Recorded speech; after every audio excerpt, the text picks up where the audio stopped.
امام شافعی رحمۃ اللہ علیہ نے امام احمد بن حنبل کے متعلق خواب دیکھا۔ یہ بات ذہن میں رکھیے گا کہ امام شافعی استاد ہیں اور امام احمد بن حنبل شاگرد ہیں۔ امام شافعی نے خواب میں دیکھا نبی کریم صلی اللہ علیہ وسلم کی زیارت ہوئی خواب، اور نبی کریم صلی اللہ علیہ وسلم نے خواب میں امام شافعی سے کہا کہ احمد بن حنبل کو ہمارا سلام کہنا اور کہنا کہ اللہ انہیں آزمانے والا ہے، وہ اس آزمائش میں ثابت قدم رہے۔ امام شافعی رحمۃ اللہ علیہ نے صبح اٹھ کر اپنے ایک شاگرد کو بلایا اور بلا کر کہا کہ ابھی ایک تیز رفتار سواری پکڑو۔ امام شافعی رحمۃ اللہ علیہ قاہرہ میں ہے اور امام احمد بن حنبل بغداد میں ہے۔ ابھی ایک تیز رفتار سواری پکڑو اور جاؤ اور احمد بن حنبل کو یہ سارا خواب سناؤ۔ چنانچہ وہ شاگرد ہدایت کے مطابق ایک تیز رفتار سواری اس نے لی اور بھاگم بھاگ وہ پہنچا بغداد، اور پوچھتا پاچھتا جو امام احمد بن حنبل کی مسجد تھی وہاں پہنچا رات کے کسی حصے۔ صبح کو فجر کی نماز کے بعد اس نے امام احمد بن حنبل سے ملاقات کی اور اس نے کہا کہ میں قاہرہ سے آیا ہوں اور آپ کے لیے استاد محترم امام شافعی رحمۃ اللہ علیہ کا ایک پیغام لے کر آیا ہوں۔ کہ بھئی کیا پیغام لے کر آیا ہو؟ انہوں نے کہا ہے کہ میں نے خواب میں نبی کریم صلی اللہ علیہ وسلم کی زیارت کی۔ نبی کریم صلی اللہ علیہ وسلم نے کہا ہے کہ احمد بن حنبل کو ہمارا سلام کہنا اور یہ کہنا کہ اللہ انہیں آزمانے والا ہے، وہ اس آزمائش میں ثابت قدم رہے۔ امام احمد بن حنبل اس بات کو سن کر زار و قطار رونے لگے اور کہنے لگے کہ کیا احمد بن حنبل اس قابل ہو گیا ہے کہ اللہ اس کا امتحان لے گا؟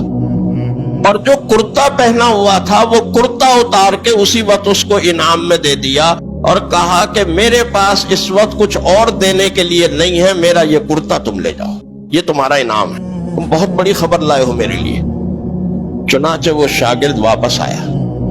جب وہ واپس آیا تو امام شافعی نے اس سے کیا پوچھا؟ امام شافعی نے اس سے پوچھا انعام میں کیا ملا تمہیں؟ انہوں نے کہا شیخ جو کرتا انہوں نے پہنا ہوا تھا، انہوں نے کہا کہ میرے پاس اور اس وقت کچھ نہیں ہے دینے کو، یہ کرتا تم میرا لے جاؤ۔ تو امام شافعی نے کہا، یہ بات یاد رکھیے گا، امام شافعی استاد ہیں اور احمد بن حنبل شاگرد ہیں۔ امام شافعی نے کہا دیکھو میں تم سے یہ تو نہیں کہوں گا کہ وہ کرتا تم مجھے دے دو، ہاں البتہ اتنی خواہش ضرور کروں گا کہ اسے بھگو کر اسے نچوڑ کر اس کا پانی مجھے دے دو، میں وہ پانی پینے میں استعمال کروں گا کہ وہ احمد بن حنبل کا کرتا ہے۔ اللہ تعالیٰ جب امتحان لیتا ہے تو اللہ تعالیٰ بندے کے درجات کو، اس کے رتبے کو بلند کرنا چاہتا ہے، اسی لیے امتحان لیتا ہے، اور بندہ اگر اس امتحان میں کامیاب ہو جاتا ہے تو اللہ تعالیٰ اس کے رتبے اور اس کے درجات بہت بلند کرتا ہے، بندہ تصور نہیں کر سکتا کہ یہ اہل ایمان کیا ہے۔ ان اہل ایمان پر جب کوئی مصیبت آتی ہے، کوئی مشکل آتی ہے تو یہ کیا کہتے ہیں؟ یہ کہتے ہیں انا للہ۔ انا للہ کا مطلب کیا ہے؟ بے شک ہم اللہ ہی کے تو ہیں، اللہ ہی نے ہمیں بنایا، اللہ ہی نے ہمیں پیدا کیا، ہم اللہ کے بندے ہیں، ہم اللہ کی مخلوق ہیں، ہمیں لوٹ کر بھی اللہ ہی کی طرف جانا ہے، وَإِنَّا إِلَيْهِ رَاجِعُونَ۔ تو جب ہم اللہ کے بندے ہیں، اللہ ہی کے ہیں، اللہ ہی کی طرف لوٹ کر جانا ہے، تو اگر اللہ نے کوئی مشکل میں گرفتار کر دیا تو اس میں شکوے کی کیا بات ہے، اس میں پریشان ہونے کی کیا بات ہے؟ یہ تو اللہ کا حکم ہے، اللہ کا فیصلہ ہے۔ یہ ہے اللہ کی طرف رجوع، یہ ہے اللہ کی طرف توجہ۔ تو اس توجہ کے لیے جو نتیجہ اور جو ثمرہ اللہ تعالیٰ بیان فرما رہے ہیں وہ کیا ہے؟